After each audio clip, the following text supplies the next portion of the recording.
please put your hands together for Shelley Truman. It's a story about surviving. So this is a personal account of my history at Tolstoy Farm. I spent 10 years at Tolstoy Farm, the oldest non-religious intentional community in the US. We were 34 people, many queer like myself, artists, activists, and farmers, dedicated to peace, nonviolence, resisting systematic oppression, and promoting freedom for women, freedom from hate. This was Eastern Washington State, the red part, the George W. years. We were surrounded by 5 million acres of wheat and cattle, with canyons that ran deep to fertile farmland down to the Spokane River. We were surrounded by a lot of judgment, hate, and suspicion. Who were those dirty gay freaks in the canyon? When we went to town, I saw fear in people's eyes, with hate defining their narrative about our community and people like Ken, who survived Stonewall and protested peacefully at Nevada. We were 100% off-grid on 180 acres with oppressive summer heat and frigid winters. Water, possible by pipe from a creek, and toilets were a bucket with a lid. True off-grid living at its finest. Bathing by fire, I was 41 weeks pregnant, and my due date came and went with my sister by my side. But the summer before, in 2004, we were evacuated for a fire, Mill Canyon Fire, named after our canyon, started by a careless homesteader whose propane tank exploded, and a blaze came right up to the edge of our land and our houses. The wind whipped through our tight, steep canyon like a hairdryer on turbo. Childless at the time, survival became my only goal. 10 of us fought the fire with axes and shovels and our donated fire truck. Air support came and dropped red powder everywhere. 369 ground crew came and it burned 600 acres in a day.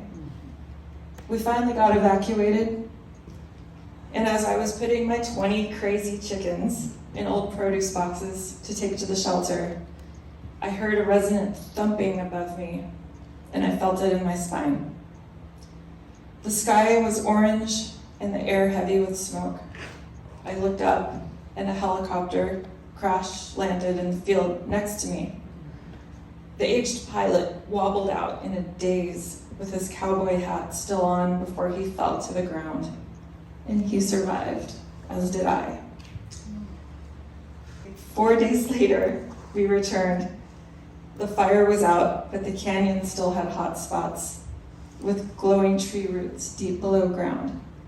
The next year, in 2005, when I was ready to birth my child, my labor came on strong, but my child almost died.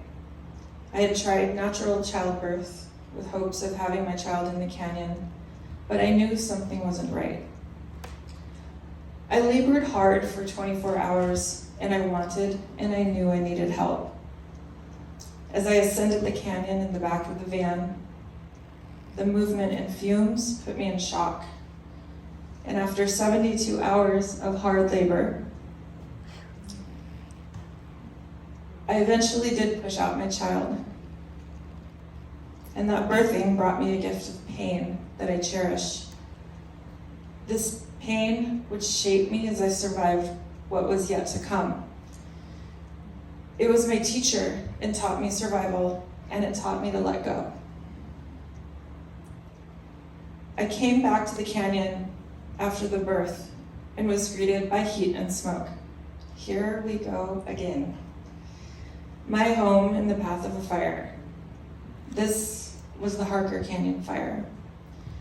The trees, grass, and undergrowth dangerously dry, and the words tinderbox are an understatement. And then the winds. This fire started by a single spark from a combine harvesting wheat, spread along the rim of the canyon, along both of our exits. There were 2 ways out, and we were in it, surrounded. Fear took over, and I felt a loss of control that I'd never felt before. I worried about my newborn's lungs. I worried about the forest and its inhabitants. And I felt that fear deeper than I had ever felt it before.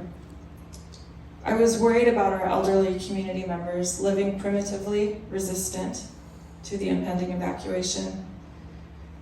These were people living with and in nature without the use of fossil fuels for over 40 years. People who marched for the freedoms we have and those freedoms we had. People who today would have been queer identified never had anticipated the freedoms of identity we have now. But this time, houses burned. We lost a lot. The fire took whatever we would give, and we gave.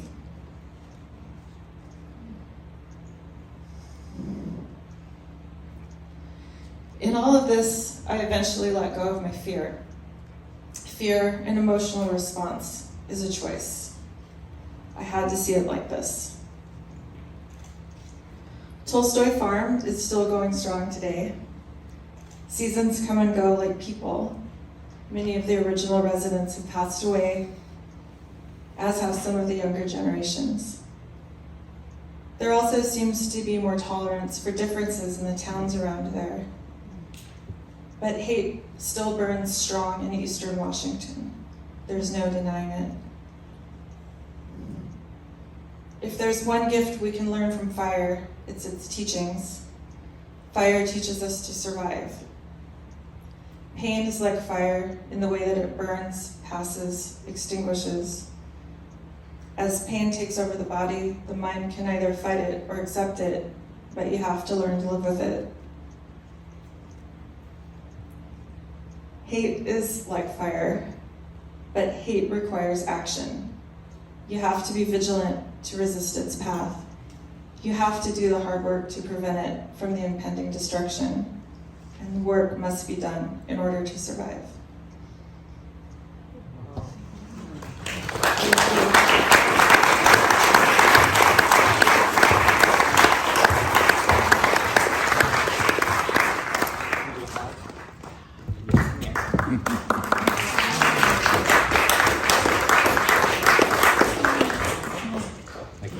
Please put your hands together again for Shelley Truman, everybody.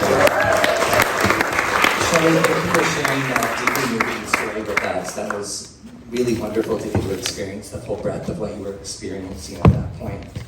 Thank you. Yeah, that was really beautiful. Oof, I'm getting emotional. It was really great. One more hand for Shelley Truman, everybody.